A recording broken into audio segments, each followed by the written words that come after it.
Hey everyone, and welcome to another episode of How Pro Dota Actually Works.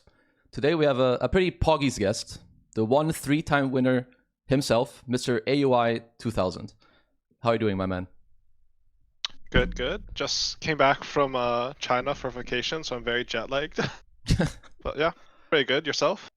Honestly, kind of just chilling. I think it's been pretty nice to also just get to talk to the people. I think about TI or even just Dota in general, such as yourself. I also had a Faith Beyond last time, which people have really much enjoyed. So first of all, thank you for taking the time to do it and to talk some Dotes.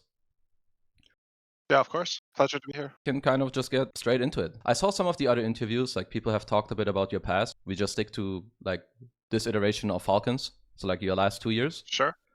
So how did it all kind of start? Because I think so the team was formed and you joined them shortly after. What was your first impression of the players, and how did that compare to other teams that you joined? So Falcons, they formed a roster without me, because I took a break after TI12 with Tundra. Yeah, I had worked with Malrine, he stood in for us at tournament. I've worked with Snaking and Skiter obviously for a long time, Snaking specifically for a long, long time. Yeah. I had known Crit for a long time, so I was pretty familiar with the players' roster. I was pretty iffy on Ammar just because his reputation wasn't the best. But honestly, as I said in interviews before, but everyone who joined the team was really shocked by how he handled himself and how he his work ethic, how he communicated with teammates. But yeah, no, I think I was pretty impressed coming in. When I joined the team, I didn't really think it was going to be as successful as fast as it was. Okay. Just based on the players, and I thought it would need way more time, but I don't know, it just worked out very well for us.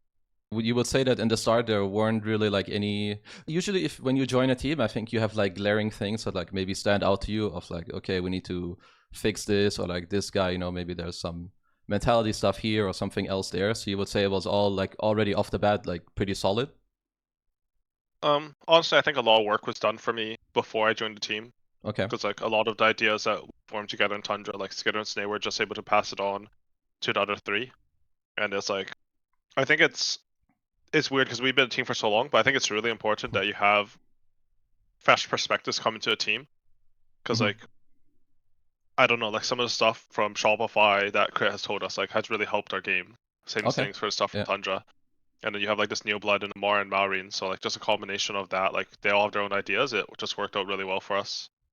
Is there anything specific that you recall? Because I think it's always interesting to hear, because I think every player and every team, they have very different ideas of what to value, what makes you win a game, and how you look at certain aspects of the game. It's it's a bit on how he looks like hero synergy. I don't know if it's a Shopify thing or a Crit thing. Okay. But it's just very different about how to balance your lineup from what we had. And then from our side on Tundra, it's a lot of how you all play the map in Teamfight. I think it's there's just some things in Dota that's really weird. You can have these teams at the very top for years, and you just haven't heard of a certain concept. They all have their own things that they're just super good at. Yeah. But it's weird at the top, because sometimes in Dota, the game's so complicated, if no one tells you something very simple, you just won't understand it. Yeah. And I that's think just how it goes. you also go through phases, or I feel that's happened to me at least, where you also, I mean, but you kind of forget, or you lower it in your how important it is to you. So I think being able to hear it again, or hear something that is similar but not quite the same, I think it's quite strong. It can help a lot. Yeah, for sure. I think it happens literally all the time. I don't know how Yeah. many times I've been talking to my team when I was playing or coaching, we're guys, we need to check the power runes. It's just ridiculous, Yeah.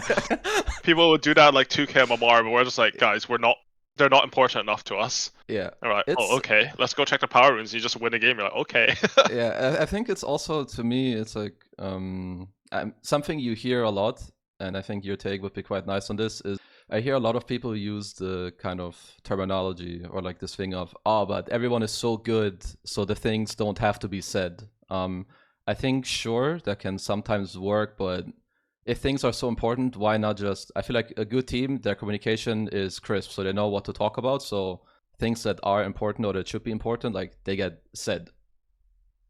I think for sure the things are important enough. I think how it works for us is we'll have sort of a list of things, and it's a bit by Yeah. feeling, of course, of things Yeah. that like need to be said no matter what. If it's obvious, like, you know, I'm stunning this guy.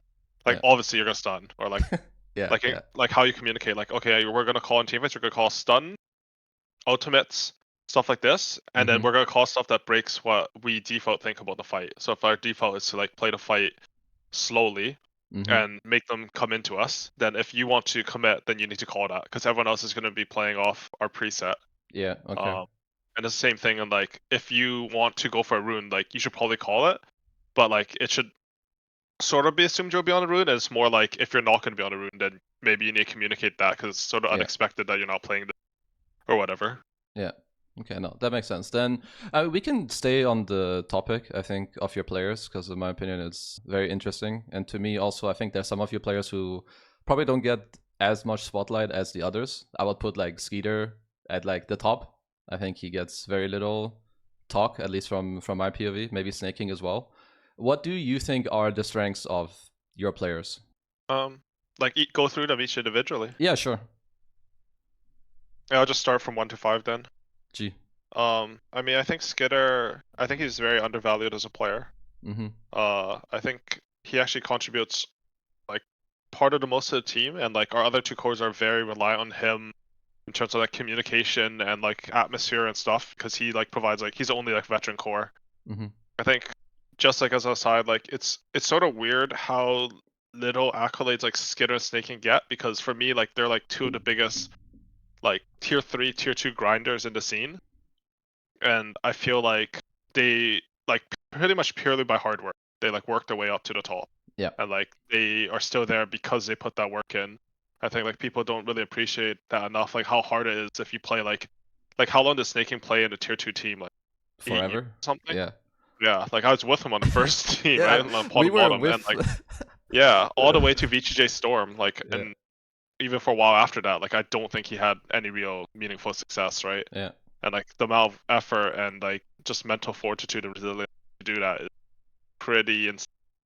I think Skitter's pretty like he's pretty sacrificial. I think like he'll never take farm away from his other cores, and he'll Mm-hmm. always like enable people, and he always like he has like probably the best communication in terms of like the presets, like understanding like what we're supposed to be doing as a default on the map and stuff. I think that's part of his strength, because in Dota, like if you have a strong baseline or foundation, it's Mm-hmm. easy to do cool other stuff. But if you don't have that foundation, then you're just gonna run around like monkeys, and like nothing's actually gonna get done that needs to be Yeah. done. Yeah. He does a lot of like like the grimy hard work for us. Like in CS, he would be like the entry, like Yeah. Yeah. Yeah. someone has to go, someone has to like clear this way, someone has to like take the shitty farm. And he's always willing to do that for us, which is good. I also think he's like a bit undervalued just in terms of like if we need him to play hard carry, like he will just play hard carry. I think Yeah. TI finals, like he played a game with Jaro and Dusa where he was like very high net worth to everyone, right? It's like Yeah. it's not like I don't think that shit is very hard to do. Like you just go hit creeps. Sure, It's but not that hard, guys. yeah. Like, Yeah. but like It's. if we need him to do that, then it's fine, And like that Mm-hmm. amount of utility for us. So he'll play DK and he'll be running around. So he played Medusa and have high farm. Like it's very valuable to us as because it lets anyone do what they want to, which is really useful. Yeah. Sorry, that went a bit long. Malrine's like He to he's me like seems like crazy. He's like a bit of a joker to me. Like I mean, I knew about yeah. Ammar beforehand. Like he's his own character. But I remember Malrine from my pubs. This guy, he's all chatting. He's like yelling and singing in the mic, and like it's just Yeah. this young kid who's like having a good time. But he looks like a psycho in pubs. He does that like just to his computer, not into the mic. Like he'll just start singing. He'll like give the finger to the mic. And Yeah. it's like it's like he's streaming, but he has no audience, and he'll just be doing it in the practice room. That's It's fucking crazy. Malrine's like hilarious. he's like I think both the youngs, like Ammar and him, are like they don't get enough credit for how creative they are. Yeah. I think it shows a lot when we play like these like Primal Beast games where he's like cutting out the tier 3, or he has some strats, or he's like understanding like how to like cheese out lanes. Mm-hmm. I think his strength is that like he's just very confident in cheesing out more than he should from certain lanes. Yeah. And I mean mechanically Malrine is he's just a top tier player. Like I don't know what to say. He's very good. And he always has that like aggressive edge, which I think Mm-hmm. is really important as a mid player. I think there are a lot of mids with pretty good mechanics, but they just don't have the aggression that the role needs. So I think that's Maori, and he's just, I don't know, Maori. he's also like, he's weird. He's like surprisingly mature in some things, and he's just like a kid in others. Yeah, But it's like a good mix for the that's team. a Like you good want that balance. bit. Yeah. It is a good Okay. balance. Like yeah, and he's also like, you've seen how many level 30 heroes he has, right? Like he's just a mega grinder. I think. Yeah, he's So, giga grinding. I saw him. I think yeah. maybe KheZu is up on the list now. I watched his stream like yesterday or 2 days ago. Do you play KheZu? Yeah, he played it I like haven't. 4 games in a row. Okay, I haven't played or watched any Dota. I played like 2 pubs yesterday, so that's all I got. Yeah, the hero looks kind of good. But yeah, this guy, he spends, I mean, Dota for most people, like whether it's them or us or someone else, it's kind of our life. And I think he kind of shows that. He has like all the heroes, he knows all his playstyles, itemization. So yeah, I think that makes a lot of sense. Yeah. Mario's also very like team confidence based. He'll just have heroes where I feel like he should be good on them. He's just not confident, so he just won't really be able to play them. But if like someone gives him confidence, and someone does like, I don't know, like you can look at as like Ember. I think we played a game versus Liquid, where it's like You Ember was played pretty it good. I don't know if it's, you played it against XG once also. yeah, They we had played against Extreme. It was Ursa and terrible. ET. Yeah, that was not great. But the one before that, like where he's more confident in the game, Okay. I think he did very well in that game. Check which game that is. But yeah, it was versus Liquid. And then Ammar's like, Ammar's just a character, you know? Like he loves the theatrics, you know, the like the shit talk, the like Yeah. the cockiness, but he's like a very hardworking, studious person, to be honest. He does like the majority of the draft prep, to be honest, on the team now. On his own, And or I mean, he still takes like input from other people, I assume. and we and you, just we'll talk a bit, but usually what we do is like we'll just do our prep separately. Yeah. And we'll just compare and see what we need to change. It just works well for us because Ammar likes to go to bed at 5 a.m. I don't want to sleep that late, so that's just how it goes for us. His sleep schedule wasn't that bad this tournament. Okay. No, That Ammar's doesn't just very sound good. great. I think whatever works, you know. Like I Yeah. think it's pretty stupid to expect people to all function the same way, where you have to wake up at the same time and like this is how you're gonna like do the best. And even in like current education, I think there's like a lot of stuff that like, you know, forcing kids to wake up 7 a.m. to go to school like damages development and they can't like function properly. I fully So agree. like you can apply it to Dota. So Yeah, that's good. yeah, but Ammar, like obviously he's a phenomenal player. I think he's just, when he's confident, like he will always see the fight condition. And that's like the most important for us from him. And there's a lot of stuff. I'm like already rambling on, but there's a lot of stuff about the players on this team that Of could be course. talked about. Yeah. But yeah, just to keep it a bit shorter because I know it's gonna go long. Yeah, don't worry about it. I think Ammar, for like, we had some like conflict this year, to be honest. Okay. When our team, like me and him specifically. Okay. But I think like we managed to resolve that. I legitimately think he's like one of the best teammates as a player that I've worked with in my career. It's just like sometimes like the thing about our team is like we have 6 people from different cultures, different countries. Yeah. And there's like, and like Ammar and Maori's English is pretty good, but there it's always some nuance. Like I can just give an example. Like Skiter was telling Ammar, is one of our conflicts. Okay. He was telling Ammar to be like to self-reflect, make sure he's self-reflective, not as like a toxic way, like, but he's just like saying like, oh yeah, like this is what we should improve, but you should also self-reflect. And Ammar thought the term meant like stop look at other people, like only look at yourself, like it's all your fault. Okay. Like in like as a phrase, but like Skiter was just meaning it as like, you know, like yeah, we're doing all this stuff wrong, but like we also have to like look at everything and just make sure we're all self-reflecting and stuff like this. It's like Skitter's like his English isn't first language either, so it's not like stated like in the perfect way either. Yeah, and it created like a big conflict where like they're really mad at each other. And then later, Skitter's asked Ammar like, "What do you think this means?" And he said it, and Skitter's like, "No, that's not what I meant." And Ammar's like, "Oh, I'm very sorry." Yeah, and like that's just how it is, you know. So we have like a little bit of a language culture barrier for some stuff. Yeah. So moving on, I guess, like Crit's like he's just super solid. Like I think he probably made the most calls at TI. Okay. And Riyadh, I guess the last 3 tournaments, he's like sort of stepped up in terms of leadership and like calling stuff. He also did a lot of prep at Riyadh. The prep A when bit it less comes as TI. like with Like draft Ammar and or okay. Riyadh, our sleep schedules are all sort of bad because Riyadh is very hot in the morning, so like Yeah. no one wanted to be up. So it's like Riyadh was a lot more team prep, I think, compared to this TI or other tournaments. Okay. And we do talk about as a team, but just in terms of like the finalizing the prep, I think it was more involved in Riyadh. Mm-hmm. Crit's like he's just incredibly stable as a player in person. I think he always has like some idea about what we should do, and like I don't know, like honestly, like when we have team talks about what people are like need to improve on, like maybe Crit will be like he'll just self call himself out, like he needs to like cast spells or lane better.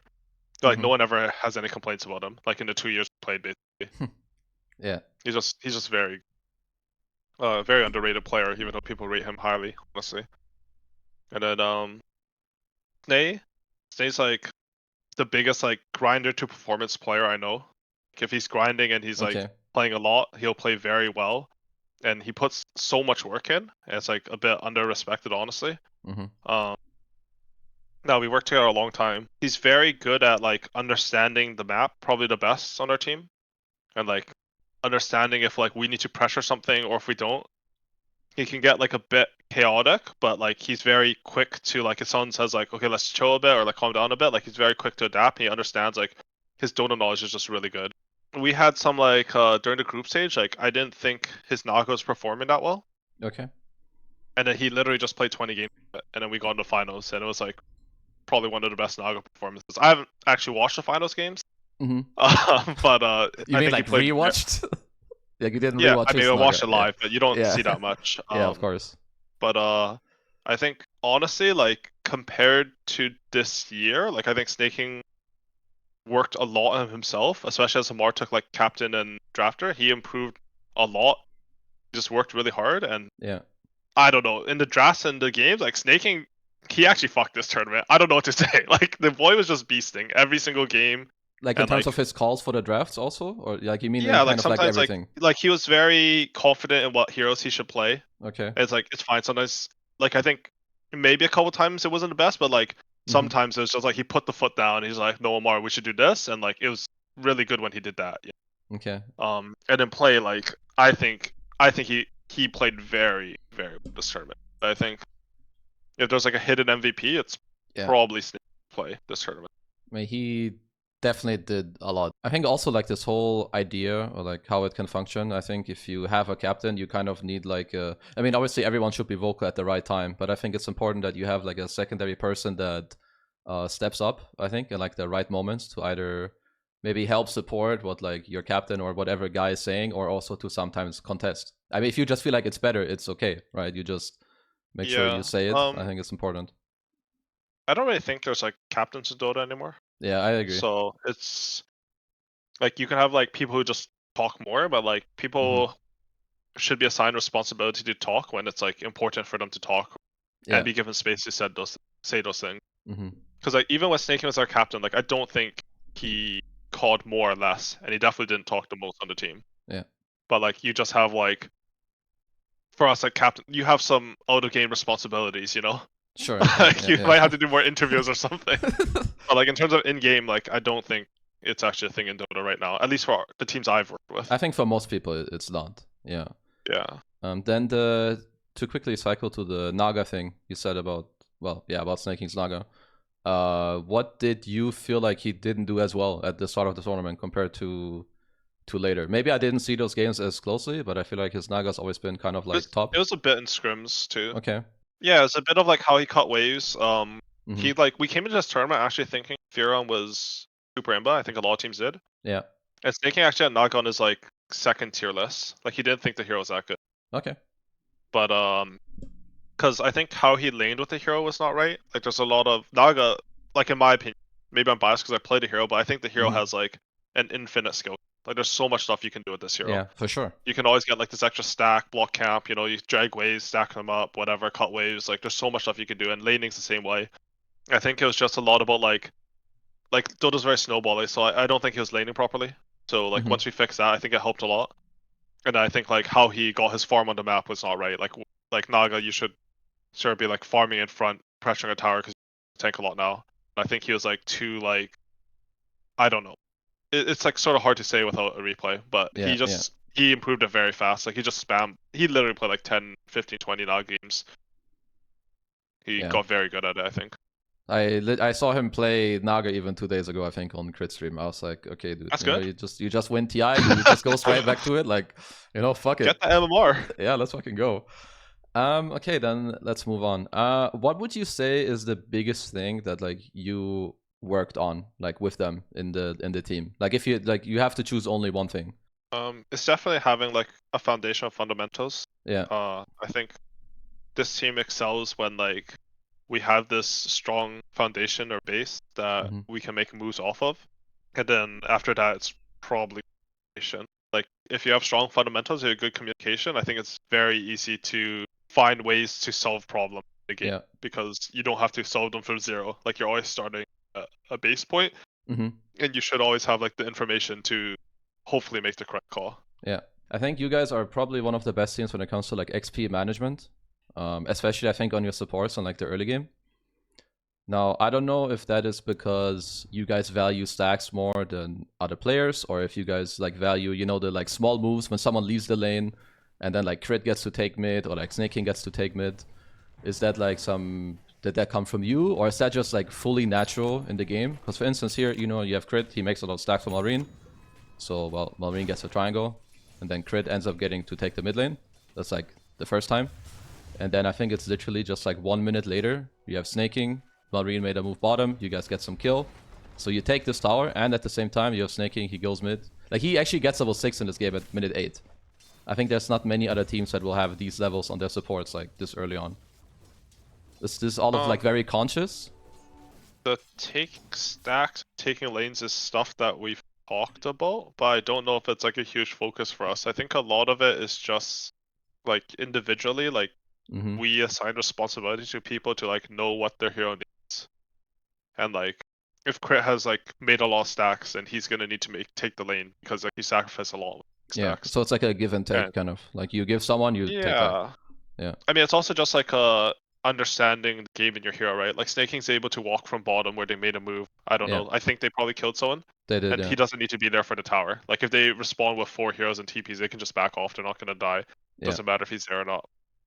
So he understands individually, like he doesn't need to be there, and he still has a TP bottom. I'm assuming. I don't remember. He does. Yeah, all of these things happened exactly like that. Yeah. So like I think it's just a lot of it is that people on our team, like they need to just know what their hero needs and what they can get. So I don't know if it's so much like, obviously you're gonna talk about taking stacks, like when to give lanes and stuff, but it's not like, I don't know, you can't talk about it that much. It's just stacks are good and I think good. What you said makes a lot of sense, because that's also how I see your team. It's like knowing. I think your players especially know like their heroes like very well. I think that's what makes them like who they are and as good as they are on their heroes. So if it just comes from like knowing what you want to do with your heroes and like the small intricacies of also who's needed where to just be like efficient, I think then it just kind of plays like into each other. So I think that just kind of checks out. It's a bit of individual for us. Yeah. Because we're the most American. You have me, Sney King, and Crappa. And they don't, like, baby. the rugged individualism. Like everyone needs to find their own American dream. That's good. Yeah, I'm not too sure though. Like I think the team just has good players, so they're gonna know what they need to get, and that's just how it goes. Okay, so it's like more natural then. I think so. I mean, there was like some talks about. We've had talks like about taking stacks earlier when it's important, especially versus like these like extremes and Tidebound who will run at your stacks like madmen. But it's like, it's just everything coming together. I think more than like something specific I've said or. Yeah. Okay, got it. You guys built a team. I'll take it back to like 2024. So you joined them, and basically you guys had a lot of success, like straight up. Qualified to like every event, you place like first, second, first, third, first, whatever, like over and over. So I think the like whole season was really good until, I mean, your TI placement itself also, you got 4th, which is great. But I think for what you guys were doing and probably expectations, it was a bit disappointing. Yeah, I think both Riyadh and TI that year. Yeah.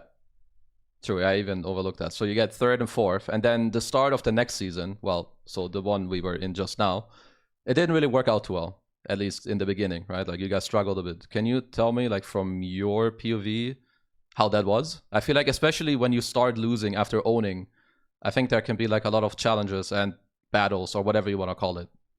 I mean, I think the first problems were like going to Riyadh and TI 2024. Mm-hmm. I think like me personally, like I put too many hours in because we didn't have any like real like analysts or like psych support or anything. Mm-hmm. And like compared to now, like our system was really bad. I think the amount of prep I was doing was like way too much. I can just talk from my perspective really, but Oh, like of the amount course. of hours I was putting in was way too high. And it led to me like pretty burnt out, I think, pretty fast. And like the burnout's like sort of snowballing because I start like not putting in what I should into it, I guess. Mm-hmm. And then like it sort of snowballs from there, and like I don't think we performed nearly as well as we should have at Riyadh. It was sort of crazy because like I think also like our boot camp before Riyadh was like too long and it was too easy. Like, I think we won like 20 straight scrims or something. Mm-hmm. Or like we had everything figured out. Like we knew the aura meta. Ammar was like spamming Darkseer even. Like he doesn't even play this Yeah. hero, but we knew it was Imba. Yeah. And then we're just like we started being like, oh, let's not play these heroes anymore, and we just like we learned a lot from that camp, but Mm-hmm. Mm-hmm. it just got like too long. I don't know. It got like very like days merged, and I was really sure went to Riyadh, and just for us at least, I think we sort of shit the bed this tournament. Mm-hmm. And then it was a bit this like TI. We came in like with sort of bad ideas. I think there was like a lot of conflict around like Doom as a hero. We could not win this hero. Like I think like our 6 losses or some shit and 6 scrims are official had a lot of Mm-hmm. them, and we managed to like sort of rally it, but like we're just I think we were just not that good this tournament at TI. Yeah.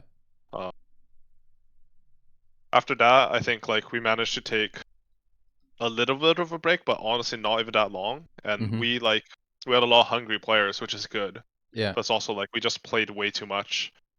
And I think that affected us a lot going into like the next tournaments. There's also like some players had like some personal like losses and like there's some Mm-hmm. surgeries and stuff, and it like Okay. affected our level of play a lot. Like this year was like a real struggle with that. We Yeah. also tried to integrate like a neo like performance system with Falcons. I think for us personally that went really poorly. Okay. Um That's not good. until like before Riyadh, we like managed to find like a better balance with like we brought like BONKERS in, who's an OG manager. Yeah. He like Fucking stood Alan in. Cook, baby. Yeah, he's now our analyst, which is like really weird. 'Cause I think like he's terrible, but like he like But he's helps manage a hilarious. lot of Yeah. our he helps with our mental a lot and Yeah. just the atmosphere. He has like a good analyst program. He helps like do a lot of the grunt work and like he takes the load off each of us, which is really important. Mm-hmm. I can say like him coming in has probably saved me like 4 to 5 hours a day in terms of like what I have to.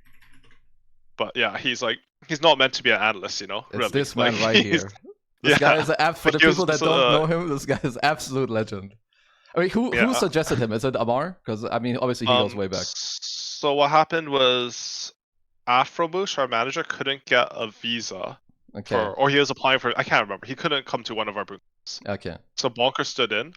He showed me his analysis. He stood as manager. He Yeah. showed me like his analysis program, and for that tournament, I really liked it. And then we're just like, Mm-hmm. okay, we'll try it. We just need a bit more help, like just with like random work, because the infrastructure behind us like wasn't the greatest. And Mm-hmm. then it just worked out really well for us from there.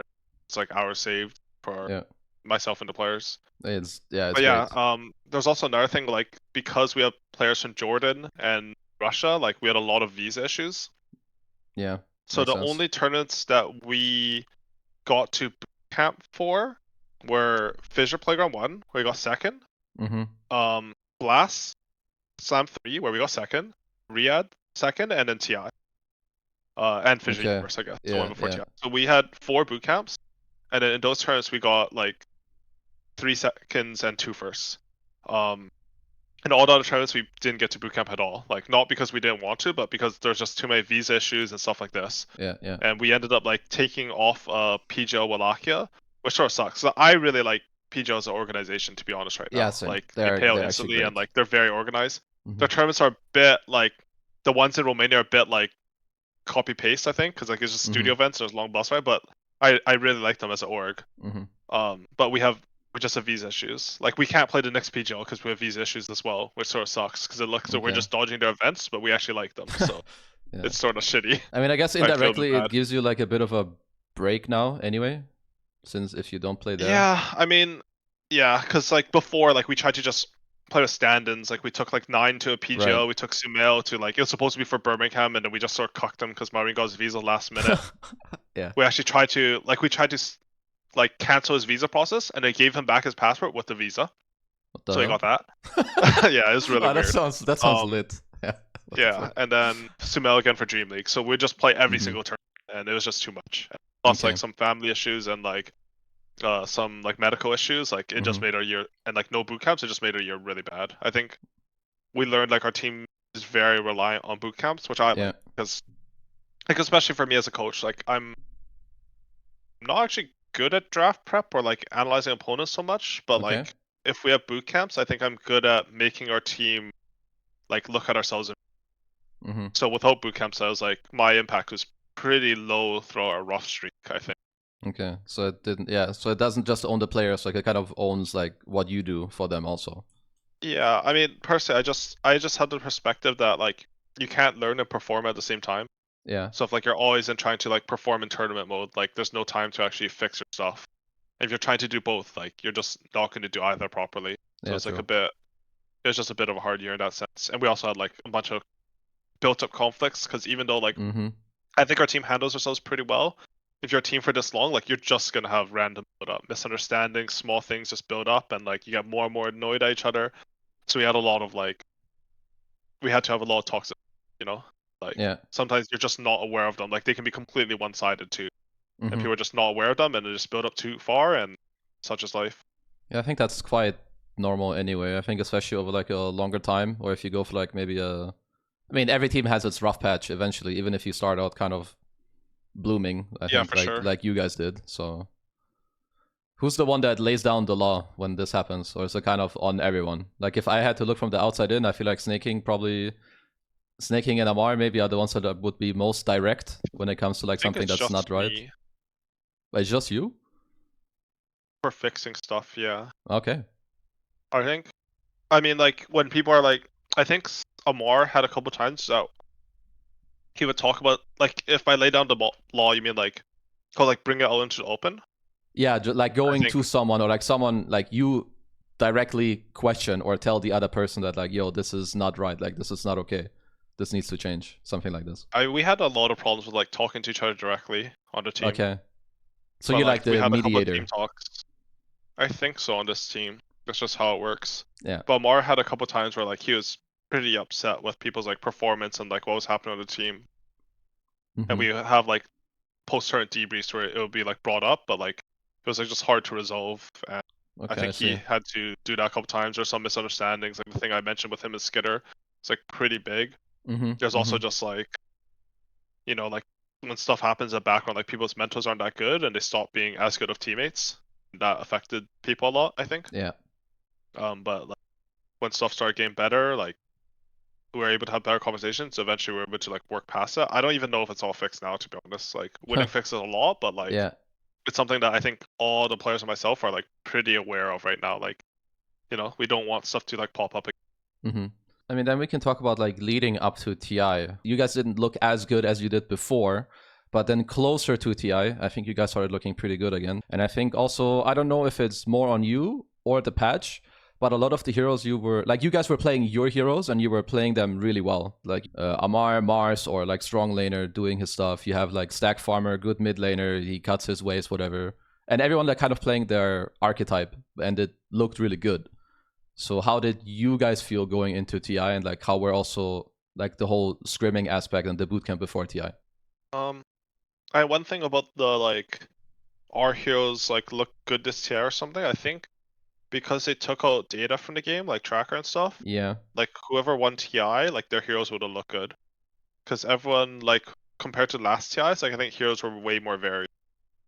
I Yeah, think if you that's compare it true. to like TI 2024, like the only like unique heroes were like pure playing Lone Druid or like maybe Mickey Furion, but like people were playing Furion. He was just like really good at that hero. Yeah, yeah. Like obviously like like 33 is like dominating on like Visage and stuff, but it wasn't like they were unpicked. People knew they were strong because like everyone had the same information. But this TI, like I'm gonna say like 80% of the teams came in heroes, and the heroes just complete garbage. Like people came in thinking that Prophet is OP because your mic I got a think so. little Like bit. if you look at the start, yeah, sorry, like at the start of the tournament, like most teams were perma banning him. Yeah, I thought he was gonna be like very contested also, like at TI. That was also my read, like before TI even started. No, because he was really good in pubs. Right? Like he still is pretty good in pubs. Like Mhm. I think the hero's probably a bit undervalued at TI, but like it's just hard to see. And like these like even Nagasar, like teams weren't sure if this hero was good. You have some like extreme versus Tidebound where like the heroes like sort of unpicked on band. Mhm. I think like the series they played each other to be 4-0 or whatever, and then like we'll play them and oh maybe we'll play Naga now. Like people aren't sure, Yeah, you know. yeah.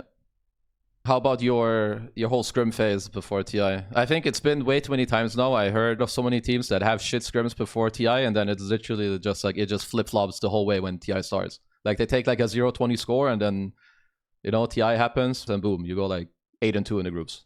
No, our scrims were very good before this tournament. Mm-hmm. We played a tournament before as well, and we won that, which was nice. But I think the only teams we didn't have like a pretty dominant record against was Betboom. I think we're 0-4 against them actually, but I think Okay. 2 or 3 of the games like were like pretty clear wins, Mm-hmm. like up 5k 10 minutes or like whatever games, but then you Yeah, just end yeah, up losing. And we got 2-0 by Heroic in the break, but those games were they're a bit clowny from us, not gonna lie. yeah. People are just like not. But I think generally like this team's a very good scrim team. Like all 5 players are like they're pretty serious in scrims and they hate losing and like they really want to win. So Yeah, yeah. like we usually have pretty good scrim records. Okay, that's good. Then, I mean, maybe we can talk about your TI games. We can at the start. I mean, you guys went 3-2 in the groups, pretty close, I would say. You guys played Nemesis, Tundra, 2-1, 2-1. You lost to XG 1-2, Liquid 2-0. Then Typebound, you lost 1-2, and then in the last match, you guys had to play against Spirit. We played TI finals or Spirit. Yeah, literally before even. Yeah, I don't know if you want to get too much into that, but maybe in the matchups, if there was some specific things that you thought were, well, good, bad, or even interesting to talk about, whether it's draft or gameplay. Because you guys looked shaky in the start, I think. Like the first couple games did Yeah, not look clean. and we had some like conditions issues. Like our room was like Okay. unreal hot, and Yeah. like we could not play, to be honest. That. Okay. It was really bad for us. And it took like too long for it to get fixed, to be honest. Is But that the? I mean, that was from the hotel. The start. Yeah. yeah, I mean, it's just I don't know what happened, but The like Germany there was like AC no problem, ACF. maybe. Yeah, like the AC in hotel is bad, but it's just like you have like 6 PCs, admin, all of us in the room, like it's just too much. And then like Yeah. we Yeah. got an AC, but like it's weird to say, but like our room was like some rooms are bigger, some rooms are smaller at TI, like this Yeah. TI. Mm-hmm. And like for us, our room was quite big, which we like, but it made the AC not work Mm-hmm. at all. And it was so hot. Like people were like taking their shirts off between games or like in scrims and stuff. Like Oh shit. people like Okay. couldn't stay in the room. Like it was really bad. I'm not saying that was like the only reason why Yeah, it's the a group stage contributor. went sort of Yeah. shaky for us, but like Mm-hmm. we played way better in scrims than in the group stage. And yeah, I think that hurt us a lot. I think Mm-hmm. something I was surprised by was I actually thought Nemesis were quite good. Yeah. Like I'm surprised they went 0-4. Like they probably were in favorable positions versus us in all the games. Maybe not the first one, but like the second two, like they probably should have 2-1'd us. Yeah, they could And I have think they were definitely. quite good, honestly. Mm-hmm. And then it went 0-4, so what the hell. Unlucky. Um it is what it is. And then we played Tundra. Yeah. Those games, like the first 2 games were like absolute clown fiestas, I think. But they had like a stand-in. But I think Tundra's a pretty damn good team. Yeah. Do. But yeah. Sort of unfortunate to lose. I think Whitemon was like the best performing 5 this year. He Yeah, I just think that couldn't go. was pretty fucking sad for sure. Yeah. Then who did we play? Extreme. I mean, those games in that room were like not good for us. Like it was way too hot. It's And like 4 Extreme, hours of obviously 5. Extreme were a very good team. It's really Yeah. funny because we played Extreme before the tournament, and they GG'd out at 7 minutes and canceled all their scrims I for the heard next day or about two. this actually. Yeah, so like we did not think they were a good team. but I think Xiaowei, like, he probably yelled at them until they became a good team or something. Because, like, I don't know, that scrim was, like, ridiculous. Like, we had that was our first, as an entire team in 2 years. No one has GG'd out at 7 minutes, you know? I mean, and then, like, did they just get unreal stomped the first 7 minutes, or like? Yeah, it was just insane. Like, what the? and then so we thought Extreme were a shit team because like that was the only scrim we played versus them, right? Like we played one scrim versus them, and then like we thought they disbanded. Like that's what we thought. Fuck? And this was right before TI too, yeah. Like this was like a TI. Yeah, it was like a day before TI, something, yeah, damn, or like 2 days, maybe 3 days before TI or something. I don't know. It was at like in Germany. So that was interesting. But yeah, they like if you look in hindsight in the drafts, like they have some pretty good stuff, and like I think like we were also not playing that well, like both the Chinese teams, but both the Chinese teams like they completely out team fought us. Like there's not much more than that to say. Like I don't think they were better than us on the map. I don't think they're better than us in lanes really, except for the one game versus Tidebound where we gave them a free liking game. But like they just out team fight us. They were just better teams than us. Like as a group. Like when I had Faith Beyond last time, there was a very high emphasis on obviously draft, but also team fight. Like not just team fighting skill, but like the ability of what your heroes can do within the team fighting. It's definitely something they seem to value, probably above anything else, or at least like top 2. Yeah, I think it's a bit because like the CN Chinese teams, like their laning's not that good. So like the way that they can win is probably by like making better moves in team fighting. Yeah, and that's just how it is for some teams. Like I think it's like I don't think Tundra, for example, are like as good. It's not like they're bad, but they're not as good as a team fight team as they are like how they play the map and how they abuse stuff, right? And every team's gonna have their strengths and weaknesses. And like compared to us, like I don't think the Chinese teams are very good laning. But like you can see what happened. Like if you look like our Tidebound game 3 where they beat us in groups, like they beat us in lanes and like they just shit stomp us, like because they're like better at other things and we lose lanes, you know. So it's like it's just how it goes with Dota. Like some teams are better at some things. But yeah, no, our 2 series of Chinese teams were like 6 hours each, so that was fun. They were giga long. And the Spirit, yeah, I don't know. Those games were sort of insane because like we just played them in grand finals the last 2 tournaments, right? And we both stomped each other. And, like I mean, we didn't really stomp them in the last one, but in Riyadh, like that was fucking embarrassing. Like how we lost in Riyadh was. I don't know. Riyadh was a very one-sided affair. Maybe you don't really want to talk about it. Like, yeah, I don't know. I don't think I even watched all like through all the replays. It was too much. Like I couldn't handle it. Yeah, we watched some fights and stuff from it, but we're just like, I don't know. But then yeah, we played them here, which is just sort of sad because like, Spirit were in the best form, but like, they were better than the result was, right? Oh, for like, sure. For sure.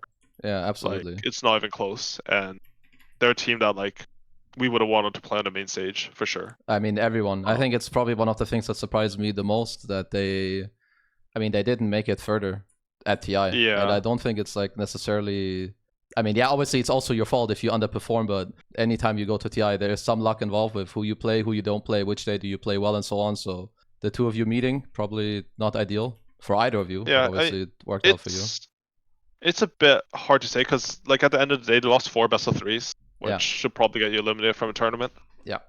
Like, so it is what it is, but like, I don't know. And dude, like when we drew versus Spirit, like we were sort of pissed, you know, because I'm sure I think it's probably the same pissed. for them. Like, like it's just crazy that we just played the last 2 finals with each other, and now we're playing an elimination game to play at TI, basically. So yeah, there was something. I mean, I don't know all the details, but it did seem a little. It seemed sus/weird. Yeah, there's some like format thing where like Heroic and Yakult played the day before, because like it was really stupid. Like just play 2 games the next day at the same time. You know, like it's not fair if you like the format of this tournament was, in my opinion, the best format that I've seen. Yeah. Like it was very fair. Everything was very good, except like why the hell were they playing one of the elimination round games the day before? That's outside the seating. That makes no sense to me. Like that's the only bad thing for me. I didn't get that either, because then when people did question the seeding after, then they were like, "Oh yeah, but they're already playing, so what you gonna do about it?" Yeah, it was just really stupid. Yeah. I mean, when it comes to, I mean, like you said, I don't think they were in their best form. But I think like in this elimination game, if you want to touch on the draft a bit, this morph to me is, I mean, it's one of Yatoro's best heroes, but I think against your heroes, it's very greedy. You lane against this guy, you're gonna have some heroes of yours that play fast, in my opinion. Do you want to touch on it? I think it's like Spirit's mentality this series is just bad. Like, I don't know why they picked Ogre twice. Like, the only thing I think is like they were having like some like internal issues, and they were like, okay, Yatoro go carry, and it's like buff me with Ogre.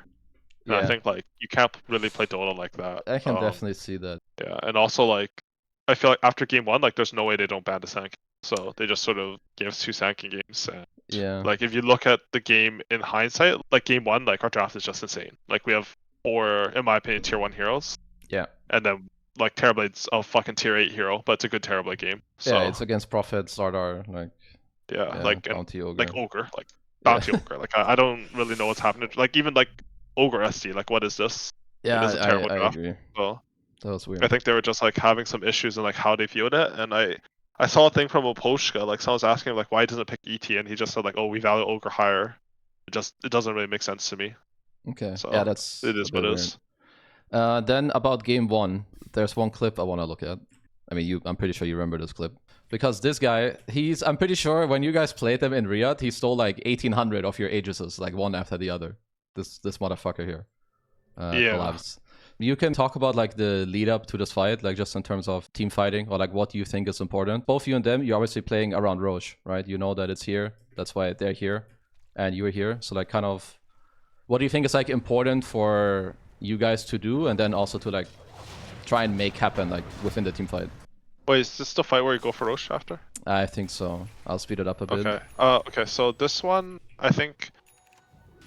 So, just conceptually, like when you do Roshan, I think you need to probably control one of the high grounds if it's contested. Like this one, we have like 5 heroes sitting on the low ground. Yeah, like you should control one area, because sitting on the low ground sucks. But we just like sort of derped it up, and like we're just being stupid. We're not controlling anything. And then they just like this fight was like the worst case scenario, because like we're not in the right position. Like we should have a ward on the right side, and like having our support sit up there. You can just let Saberlight take contact. They can't really kill him this game. He has where do you want to so much behind him? Like somewhere here? Like on the high ground the top right. Here? Like in our jungle. Like like up more. Like with a ward in our jungle. And like we should keep this position. And like when Bounty runs in here, like he should just die for free. Because like he just sort of crazy runs in. Like the starter, like their smoke should break. Yeah. And then like once you break their smoke, it's like pretty easy to play the fight. But like there's no way they can just smoke and wrap behind us. Like super illegal. So then do you think it's like as easy or like not as easy as, but you think your team should have been more patient? Or like what I see, if you guys commit to Roche, they have a very high chance that something good happens for them. Like if he gets to blink BKB crush at the right time, you have no counterplay to this happening in a way. Yeah, we should go on them. Like we just need to make sure that like we just like, because we don't control the hill on the right, like we don't have any control over midwave, even though we have Chen Terrorblade. And like we have top wave pressure, like we can take this very slow. Like Fern's gonna pressure bottom, but we can just keep some Chen creeps there. We have top pressure, someone's gonna have to show there. And like as soon as like Fern uses a TP or like someone shows here, like we can take the fight on them. But instead, like we don't control anything. Like our Chen dies for free, our Hoodwink dies for free, and like I think like they're in a mega winning position after this. Yeah. I actually thought they would win the game after this fight. Oh, me too. Because this is like what? I think this is some triple kill, because Yatoro like TP's here. That was pretty nice. Yeah, he got both our supports. Yeah. Like if Chen dies, the game's over. Like the fight's over. Yeah. It's like Chen is like super important for our fight. Yeah, because he gets like triple track kill, Aegis steal. Yeah. I was like, uh-oh, Monka. I mean, team fighting is what will decide like most Dota games. I mean, the thing is like team fighting right now is very conceptual, I think. Like it's a lot about like you guys are like taking positions and like jostling for position and like waiting to try to see if someone messes up. Yeah. Whereas I think like maybe like before Tundra, like the Spirit TI, like it was a lot more like, oh, if you get a good jump or like you know like right now it's like there's a lot more theory that went into team fight after the Spirit TI, I think. Like especially with the Tundra win. Like I think Tundra, we just out theory crafted people and how the fight should go. And people have like started to catch up, like from Tundra to Gladiators. I think like that era was very like 2 teams are like very ahead in team fights. Makes a lot of sense. Yeah, I mean, I guess that's like kind of the next topic anyway. Kind of like your, or I mean, do you want to touch on the other games in between before we get to the finals? No, I think we've gone sort of long, so we can just go to the finals. I mean, there's a lot to talk about, and I think people have like very, very, very different takes. When it comes to the finals. Something I care about also is the mentality like of your players going into finals, because Ammar hasn't played TI finals, nor has Malrine. I mean, nor has Crit. Was it any different for them, or like even did you feel anything different, or were they just all chill? I think probably internally there's probably some issues, like especially for Ammar and Malrine. Yeah. But I think something that's really important to our team is like we don't like try to like affect other people. Like we're feeling a bit bad, like we keep it individual. And like we'll try to talk a bit and like make sure we understand that like we've already put the work in. Like we understand the level we can play at. We understand the other team. We know we can win. Yeah. And we're always confident that we put enough work in that like we can look at them proudly and say like they have not outworked us. We can take to the finals. I think like this tournament we could do that. So like even if people are like individually a bit queasy, like they know their teammates have worked hard, they know they've worked hard, and like they can draw strength from that. So I think it was pretty fine. Yeah. Not fine enough for Malrine to play Ember, which he was not comfortable on, but I think it was pretty okay. Yeah, no, that's I mean I've read like a lot of takes that like the drafts were just like really uneven this finals, which I don't actually really agree with. I you feel like don't, game or one you was do? No, I don't. I think game one was pretty good for us. Mm-hmm. I think my Sven Enchantress got pretty fucked by Mars Hoodwink, which is not realistic. Yeah. I think Malrine should have been way stronger. Like Ember's a counter queen, and like I don't think this game was that hard, honestly. I think like obviously like if Mars has a very good game, and Ember is not snowballing versus Queen when he has Enchantress, like it's a big problem for us. But like in my opinion, like our 2-4-5 is like way stronger on them, and like we can run them over pretty easily. Like more about smaller things, and then like it kind of like snowballs in a way. I mean, if you have an idea of a draft going in, and then that doesn't happen the same time, or like it doesn't happen as you envisioned, then obviously that's a big deal in the game.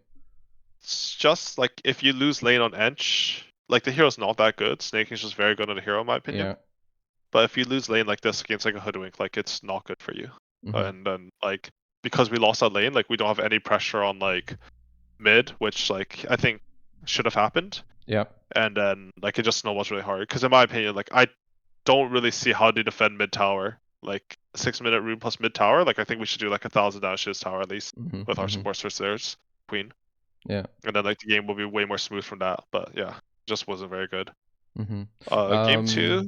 Sorry, go ahead. Before you go into the other dress, did you guys have like a overall like how much did like your value change from like the games before to like the grand finals? Or like once you knew you play against like XG, was there like anything that you guys did like severely different, or that you told the guys that they have to like think about more than in other games? Or was it kind of always the same? You have your prep, then just go and execute. No, we sort of just talked about how they actually play, and like we understand versus team, like we're very free in the early game and mid game. Okay. Like less early game because it's not like they're like I said the Chinese teams are worse at laning, but like it's not like they're bad at laning. You know, it's just like a little bit worse, and like you can't let them beat you lane or they're gonna stomp you. Yeah, I mean you can't really get to finals if you're a shit laning team, I think. Yeah, but like we understand like we're free in certain things, but we can't be like bitches about being free in the game. You know, and I think like game 3 is like a pretty good example where like we have like this Beastmaster's like pretty fat, and like we don't use roar with like our early like we just did nothing this game. Okay. Like it was pathetic. But yeah, like we know we're free, but we just need to use it a lot better. And the same in game 1, honestly. Like we're so free to start the game, and like obviously like if we do nothing and you have Ench, Ember, Pango, like you're not gonna look very good because these heroes are like very suited towards the early game. Yeah. So that's just how it went. Game 2, I think was okay. That one was actually just Outdraft, I think. Yeah, this is also you got super. I don't know why they play Clinks. Like, there's a terrible Clinks game. It's like he just sees Ench or something, I guess. I guess that's what I thought too. I didn't see much more. Yeah. It's not particularly good against any of the other heroes. No, I think it's just bad versus other heroes. Yeah. Like even Ench, like I don't think it's like you can eat his creep, but it's a hero that like if he has okay farm, you won't instantly kill if he has like solar drums. So that's not good for Clinks. Game 3, APO said it was a big draft, but I think just the Pugna pick was bad. I think we probably should pick like if you look at our draft, like we have Pango versus SC. I mean, I think people talked about, but like we just forgot Sankin was in pool. Like Ammar just forgot. Like he just he picked the Pango too fast. After this, we had to slow down in the draft. So like we just need to. The only thing I would like to know, or like what I thought is interesting. Can you see the drawing also? Yeah. Okay. Like I thought it was interesting from them after the first 2 games to ban the Chen Ench. Yeah. I was actually, and to look at SD, because I think generally you guys looked at the Pugna next. I was a bit surprised that you guys ended up picking Ring and Pugna into this hero. It's something that surprised me. Do you have anything like more that I don't really see or that I value less? I think the ring is probably fine because you still remove grip. Like even Okay. if he's purge and they grip him, like you Yeah. can still box the guy. But the Pugna pick was just bad. I think Okay. in theory what we should have done was with CSD, what we should have done is we could have just picked crits here on 13, or we could have just committed a Tuskar because we understand like this SD is going 4. And then like the gyro's not good for them because we have Tuskar Pengo already, which I think is like pretty decent for gyro. Not the lane, but just like the heroes in the game, and Pengo's pretty good versus him in lane and game in my opinion. And then they'll pick like 2 heroes of 14, 15, and then we just get to pick our carry 16, 17 and save the flex. Yeah, the Pango. On Yeah. Pango. But instead, like, I don't know, like 24 gyro is not that good, and like 30 Pugna has no purpose. Like we see one SD and you just pick a hero bad versus it. So I think that was pretty bad. Like if you look at game 4, like what happened that lane is what should happen in game 3. And like I don't think this first pick SD is good at all, to be honest. But obviously we pick heroes into it. So I mean, that was like a very conscious choice. You want like the melee guy, you want the Tusk against the SD, but also to double pick it here with the gyro. Was that just because you guys felt in the game before, like last picking, this wasn't as good? Or was it more like you just want Skiter's hero earlier or just to combine it here? What did it have to do with giving Ammar last pick? Or is it just all again? Like it's just, okay, we want Tusk, let's pick gyro, boom, double pick. There are like a few things that messed up. Like we saw the Shadow Fiends where like, oh, we can just put the Beastmaster there or whatever per set. Yeah, yeah. Which like it's not like the thing is it's not like Beast wins that lane anyways. So it didn't really make sense. Like if we had a clear hero that clearly beat Shadow Fiend in the lane, pick it at 16, 17 would have made sense. Yeah. But we don't have that. And then like you might as well just keep the Pango flex and make the last pick harder, their carry. Because you're already like you see like a SC, he's good in some lanes, but you can see from game 4 like he's very useless for a lane like Gyro Tusk. Like any lane that has some like sort of threat on him or he can't like sit up, but he's probably top 3 laner versus Pugna because you just spam disruption, keep the camp blocked, and like neutralize Pugna, whose like greatest strength is his laning. Yeah.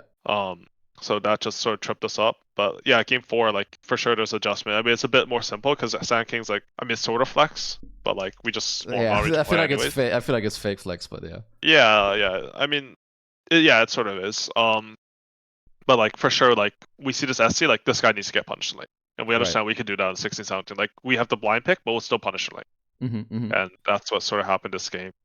I think like this game, like our first 4 heroes, like I actually don't even think we need a 5th hero. Like I mean, they're unreal good against what you see here. Yeah, I don't know what they're doing.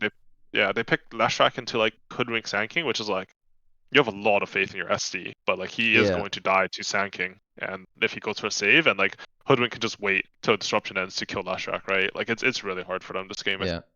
So I think like in terms of the outdrafts, like I think 2 and 4 were pretty big outdrafts by us, but 3 this Pugna pick was bad, so it's outdraft by them, and 1 I think this draft is pretty good for us in my head. It's just like a bit of like nerves player, and like we played bad. I mean, I thought that 1, 3, 5 are like very playable in my opinion for both teams.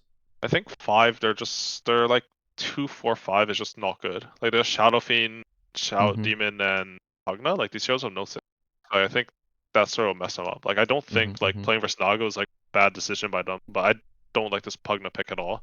And yeah, I think that's pretty much it for that. Is there the Magnus? Did you guys just wanted Magnus like straight up, or was it also? I feel like there was a chance that. No, never mind. I thought that somewhere else. But yeah, like I don't really know why they banned Orpak. Like, yeah, I don't know why either. I feel like we didn't want to pick either of these heroes, so they probably should have just banned Magnus. I think we wanted like I can't remember the other hero. I think we actually did mention Doom, but it's like after Magnus, and we just got like a first choice, which shouldn't happen. I also think their bans were sort of bad in this series. Like in game 4, there's no way we get Hoodwink 13. We got Sand King. This Bristle ban doesn't really make sense. Like if you're gonna pick Shadow Demon, like they banned Bristleback twice and picked Shadow Demon, which I mean it's like it's not unplayable for Bristle, but Shadow Demon is good versus Bristle, I think still. Oh, for sure. And then same for like game maybe the other ban. There's another ban I think that was not good for them. Game 3 looks fine. What's with the ban order? Why is it 19? Oh, okay, never mind. I think game 2, like I don't think we would have. Actually, we were no. Game 2 was fine. I think the second phase bans are good in game 2 also. Game 4, like there's no way we're picking Timbersaw. I mean, Timbersaw into like Lashrak and like there's no way. Yeah. But they probably wouldn't have banned Ursa, so you know. I don't think anyone. I mean, we can talk about the Ursa and then also the first pick in game 5. The Ursa pick, it's straight up just Ammar. Like he was saying, okay, I want this. It was gonna be good. Like how it went was we were considering heroes. I think Yeah. he might have he said like he can just play something casual. I can't remember what it was. Mm-hmm. Like some Doom or something because we think Doom is like good versus Sven. Like anything Okay. would have been fine. Yeah. Yeah, like good heroes. I think the game would have been good with Doom anyways. But basically how it worked is like he said or Ursa, and then Crit. We had a conversation. And Crit said the lane will be good with Ursa, and then we said, oh, then if you want Ursa, you should pick it because like Yeah. it's your hero, and like if you think the lane will be good, then it makes a lot of sense. And we Yeah. all like we thought it was a good Ursa game. But generally, how it goes is only Crit and Ammar will like push for a hero on his lane like this, right? Because it Okay, doesn't make that's sense for good. the rest Yeah, of us. yeah, that's cool. I mean, I think this pick is like, at least from a outside perspective, or also like having been in like teams, this is a very hard read slash. I think it's because I was talking about this with Fabian too. I think it's one thing to like see it and consider. It's the next level to then also like do it because it's TI Grand Finals. You're down 1-2. So I thought to me like this pick is kind of it's a very spicy pick in my mind. I think it wasn't that hard in this game because like if you look at our first 4 heroes, like all we need for our 24 is to win the lane. Yeah. Like you can pick literally like a hero that like he has no spells, he just wins the lane by like 1,000 net worth, and he only buys items, and like we'll still win this game. So I think it's not that hard in this situation, but like so I think from the outside looking in, it looks more crazy than it is. But Okay. obviously, like it still takes balls, right? But Yeah, like I think like in terms of theory, it's like not that weird. I agree with that. No, for sure. Yeah. And then how about game 5? Was there any consideration of? I mean, I feel like your picks are Naga or Mars probably because that's one hero they ended up skipping. So what's the? Because I mean, you guys have choice of which order you go with, right? Do you ban one into the other or so on? No, that's pretty much how it went. Like we weren't gonna give them Mars, and we weren't gonna give them Naga, and we were gonna give them Shaker, and like both Mars and Naga have like angles for Shaker. I think. I mean, I think Shaker's supposed to be good versus Naga, but it's sort of weird. Naga's just so much vision. You guys were very annoying in the early game against the Shaker. I think Sney did that really well. Yeah, Shaker offlane's like not a strong laner. I think this lane probably should have even gone a bit better for us. It went like pretty well, but could have gone even better. Yeah. But yeah, I think how it went is like we took a while to talk with the Mars vs Naga, and Ammar is sort of being like a little bit shaky on like whether he wanted the Mars or not, and thinking just like this is one of the hard calls he makes, like just give me Naga, and Ammar's like still thinking about it, he's like no, please just give me Naga, it's free win. Okay, that's very powerful. Yeah, it was the same for this draft was weird because like Crit hadn't played Disruptor for like months before this. Like we don't think the hero's that good, and we're just like, but the thing is like Hoodwink, Snapfire banned, and we're debating between like Mortar Disruptor. And he had played Mortar, but it's not that good a Mortar game. Like he dies very easily to Shaker or SD, like, and like so we ended up with Disruptor, and I think they messed up their laners. Like he just hit the Pugna. Yeah, they destroyed them. I think bot lane was but like, I don't. Like their Jug Pugna, I think the lane should not go this poorly for them. Like, cause Crit, like no, I don't think so either. They won the lane. He stacked the triangle, and then like minute 5, he TP safe lane and gets he got kill. everything. No, it was super good for us. But like, I also think like Pugna Jug's like not a very good lane for Smeg at all. Like you're supposed to decrep and then spin and kill, but he has skewer, so it makes no sense. And like, it was not very good. Yeah, I mean the one thing I can see is that he can like kind of perma hit maybe with like some healing ward because I feel like your heroes don't interact with mag. I feel like he messed up his early game items or something because like I don't think Pugna should lose trades to Disruptor. Definitely it doesn't make sense to me. Yeah, but well, so that's kind of your. And I would say that's the finals. And obviously, you guys won again. Did this win for you feel? Does it just feel the same? The third time compared to the second, or like how different is it winning as a coach compared to a player? I think it's pretty similar to the second win. I don't think it's that similar playing like as a player and a coach. Yeah. I guess the one thing is like the second one, like game was too stompy, like the series. Sure. And this one was like it was 5 games at least, so that was like sort of hype. But like to be honest, like game 5 was like it was supposed to be a pretty free win, and then like we were like sort of choking a bit, so it got a bit close. But yeah. Okay. But yeah, no, it's nice to win. I don't know what to say. Like it's good. Winning is good. Then okay, so that will kind of conclude TI. Then I have some takes I would like to discuss with you. And the first one, sure. I mean, this is something I like, and then you can just give your take. I think that gameplay triumphs over draft. or I think it's I don't want to like put it black and white that this is just how it is, but I think if you want to win, like if you want to win TI or like top tier tournaments, you also need to be able to win games where in your mind or in the general opinion your draft is not favored to win that game. Because I think people very often when like a draft is over, it's like, you know, Team X is gonna win, their draft is better. But I think there's so much more that goes into Dota than just the 5 heroes. Like it's execution, understanding of the heroes, yada yada. There's always like some dynamic between draft and play. I think it's also like certain drafts for certain it's like very hard to evaluate because like Sand on us was very good. It's like first pick, first ban hero, but I don't think anyone else could play this tournament. Yeah. So like how do you rate like if Extreme plays Sand like do you rate it like as a good hero or like what is it?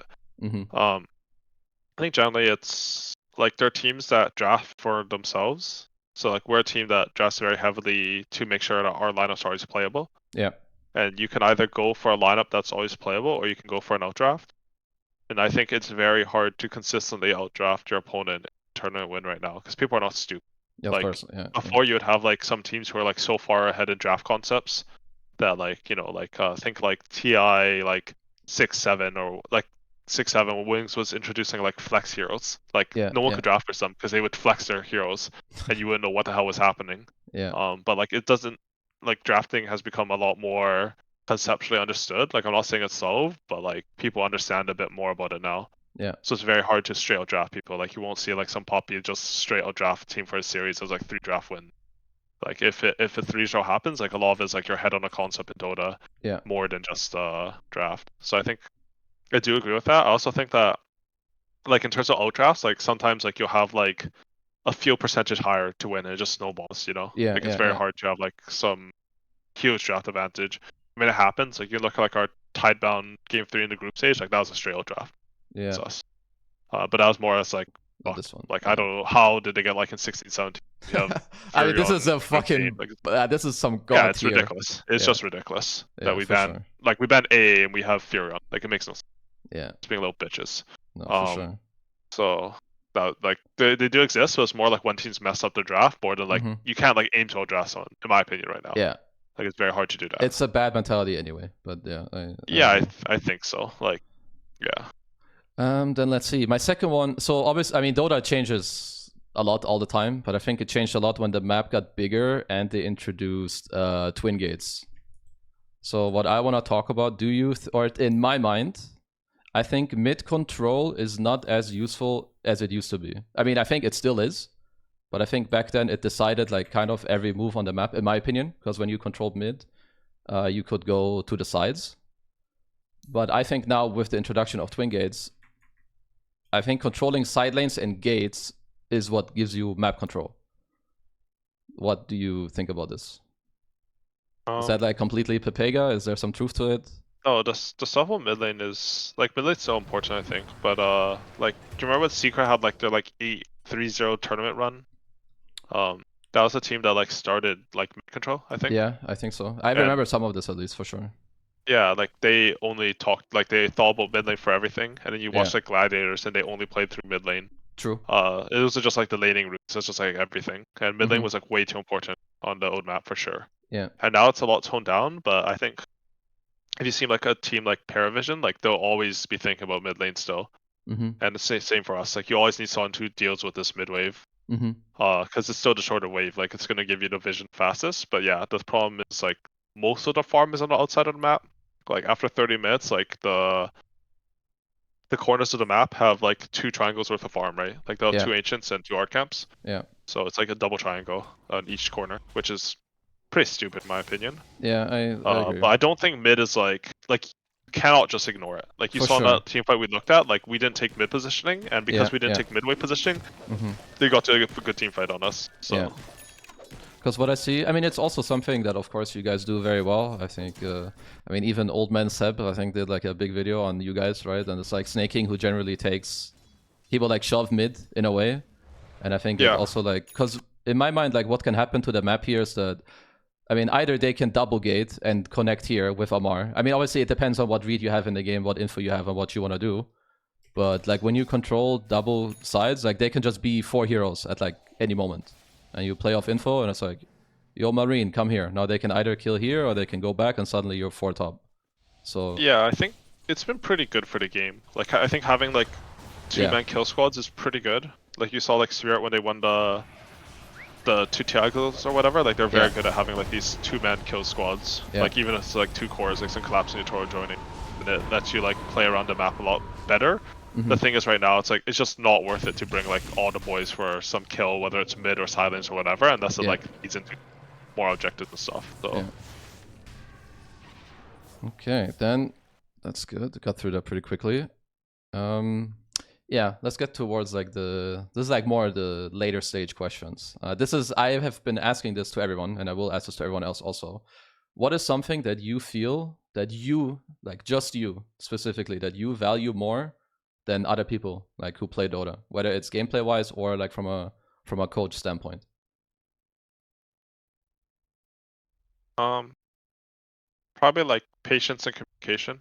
I think for us, like for me specifically, I really don't think Dota's that fast a game. Like there'll be times where you have to make a clutch call, but usually like almost everything that happens, you can have like thought about it beforehand, or like even just take a couple seconds, just like, oh, should I really chase here? Like it doesn't really matter. Like if you miss a kill or whatever, it's not that big a deal. Yeah. And I think that's really important. Communication, like just making sure you like keep it clean so you can make like rational decisions. I think that's important. Okay, and when it comes to TI, is there something that surprised you, whether it's a team or a player? Like some standout performance? I mean, for me, it would be, I think that Spirit did as poorly as they did. That's probably like my biggest shock. I think before TI, I thought they'd do pretty well. Like they look good in also the tournaments against you in the finals. What did you think? I think Nemesis and Spirits both should have done better. Like I didn't watch Nemesis games later, but I thought they were way better than they were. Yeah. And obviously Spirit was like a shock to everyone, but yeah, at the end they lost like 4 best of 3s, which is pretty bad. I think Yuma played really well this tournament actually. I think his hero pool and his play was pretty good. I'm like sort of excited for like how the team will do, because like Whisper Mid is sort of an insane move. But the guy is very good. That guy is very, very good, yeah. I think Yuma like overperformed compared to like what people expect of him this tournament. I think that's a good take. I agree with that. He had some very banger performances, whether it's like his Ursa, Meepo, I don't even know what else, but he was like clean in all his games. Very annoying this tournament to play against, I think. Yeah. And we didn't even play versus him at the tournament, but just from the games I saw. Then let's see. Your favorite Dota memory. And now, since you're actually a guy who won as a player and a coach, you're gonna have to answer both variants. What's your favorite memory as a coach and as a player? As a player, it's MLG Columbus. It was like the first big tournament I won. Is that speed I think gaming? like the circumstances, yeah, speed gaming. The circumstances going in were like rough, and like it just made it better. As a coach, I don't think I get like the same feelings as a coach winning compared to as a player. I think it's more about like when you see like when you can see like direct correlation between the work you put in and the result. It's really rewarding to me, more than like just like the like I like it when we play really well more than when we just win, to be honest. I think I think how we played like some of this TI and some of the first Stream League in 2024, like that was really rewarding to me. Like just like you see like the stuff that you've worked hard to do and you see it have effect and then a good result, like that's nice to me. But I don't know if like I've ever been like super ecstatic as a coach, honestly. It's just like I don't know if it's a personality thing, but like it's just not how it functions for me. How is it? So when you watch TI like you watch the finals, it goes to 5 games. Are you not like your heart rate is not like going ham, or like you're not like, you know, like very involved in like what's happening on the screen, or you're just very laid back? Like even then, are you like laid back? I mean, the first 4 games I have to like watch as like a coach, but the 5th game I was like watching as like a fan.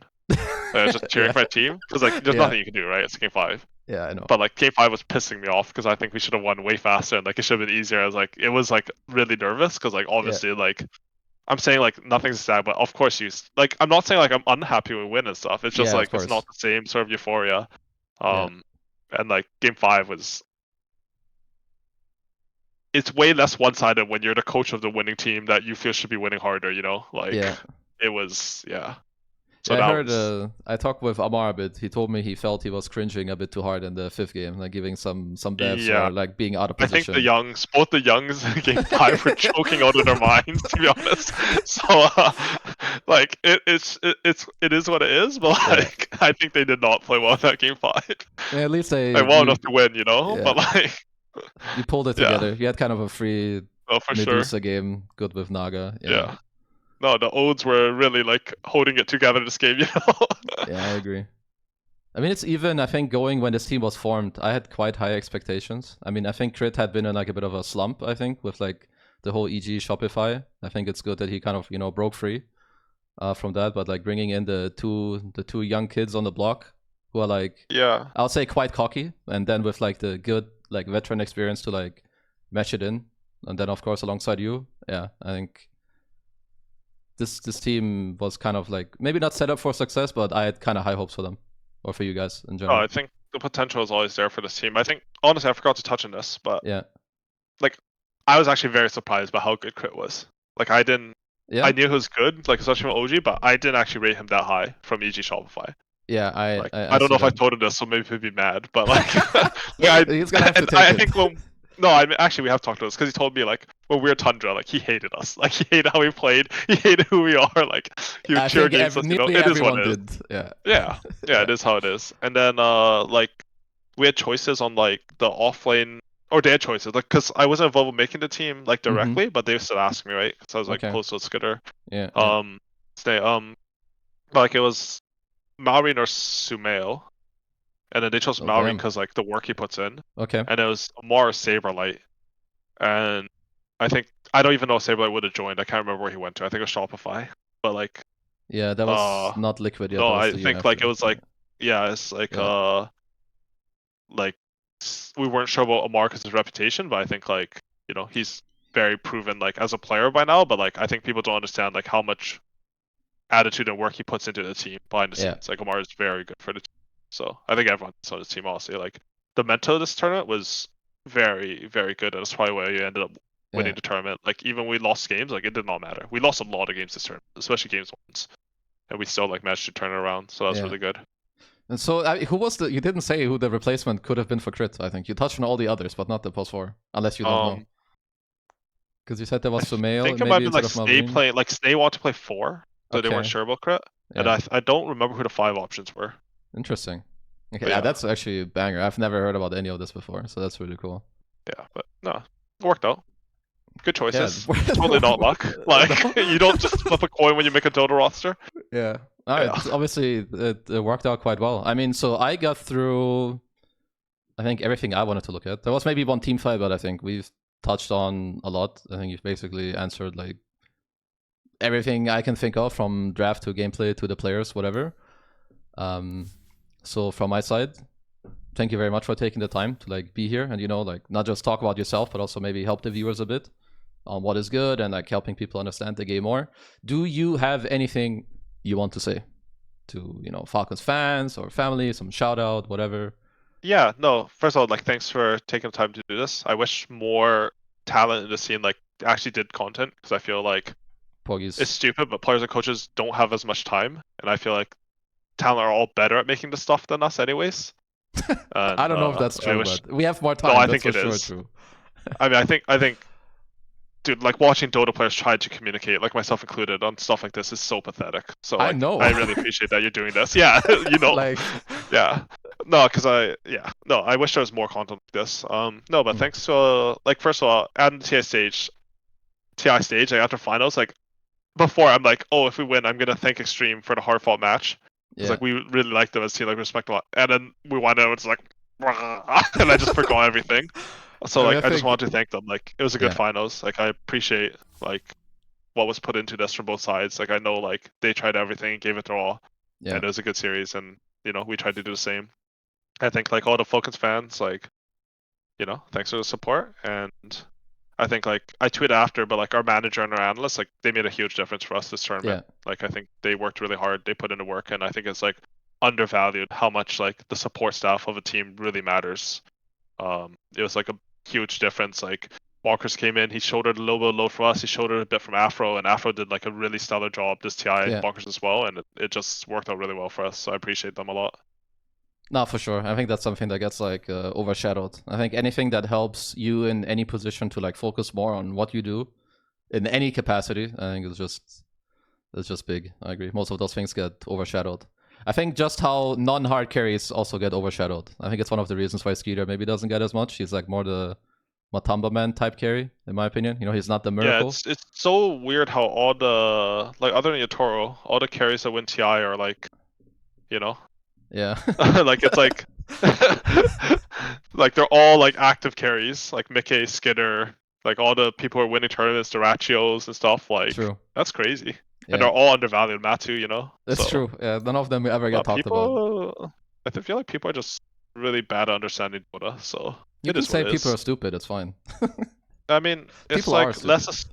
people are stupid, but like especially like some of the like especially the people in the scene, like I don't know, it's just insane. Like how they Yeah. think about the game. It's so different than what I think about it. Like I don't know if I have some objective reality, but like I don't understand where they get their takes from at all. So Yeah, same. I mean, some people just make it up. Okay, now last question for real, because someone, I remember this is what people wanted to hear.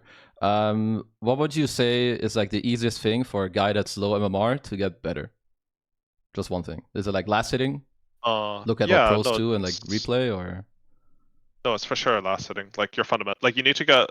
It's not just like you can last hit. Like you need to have stuff in Dota get so natural that you can do it without thinking.